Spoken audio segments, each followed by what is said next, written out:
во една фамилија толку многу се скарале родителите со нивното дете, толку лоши зборови се кажале меѓу себе, што детето, тогаш бил тинејџер, 19-20 години, толку многу се навредиле, што детето рекло никогаш повеќе не стапнувам во оваа куќа.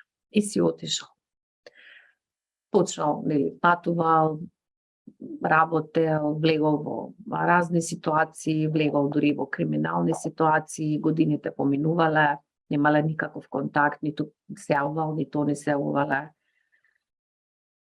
Толку многу биле раздалечени, он почнал да прави дури нелегални работи, па дури и убил човек, лежал во затвор. Поминале многу години и излегол од затвор. Кога излегол од затвор, после многу години, 30-40 години, сакал да се врати, да ги види родителите, но толку многу лоши зборови си кажале меѓу себе, што му било страв да се појави, мислел дека нешто ќе му направат. Им напишал писмо, им кажа: здраво, родители, он не знал ни дали се живи, ни не, ништо не знал. Сакам да дојдам во градчето, да ве видам, да дојдам до кај вас, меѓутоа ве молам, кажете ми дали смеам да влезам во куќата, ќе дојдам со тој воз во толку и толку саат, тогаш ќе стапнам на железничката пруга, ќе дојдам во градчето и ако смеам да влезам во куќата, ве молам ставете едно кебе надвор, пружете едно кебе како знак дека смеам да звонам и да влезам внатре. И го пратил писмото, поминале денови, дошол денот, се качил во возот како што напишал, во возот, дошол, возот стасал во градчето, слегол на железничката станица и никој не го чекал.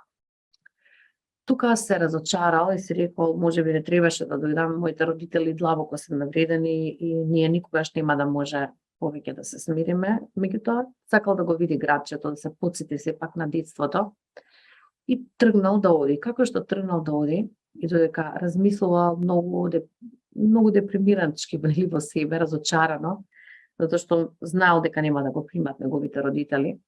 Како што почнал да оди, ги гледа куќите по патот и погледнал на една куќа, видел закачено кебе. Продолжил да оди, на друга куќа видел закачено кебе. Како што продолжил да оди, на трета куќа кебе, на четврта куќа кебе и како што се приближувал до неговата куќа каде што живееле родителите, целиот плочник, целиот двор, целата куќа била обложена со кебе.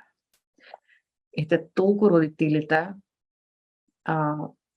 исто како и тој, сакале да се сретнат, да се видат. Ете, толкова е силата на простувањето, дека никогаш кога се кажуваат лоши работи,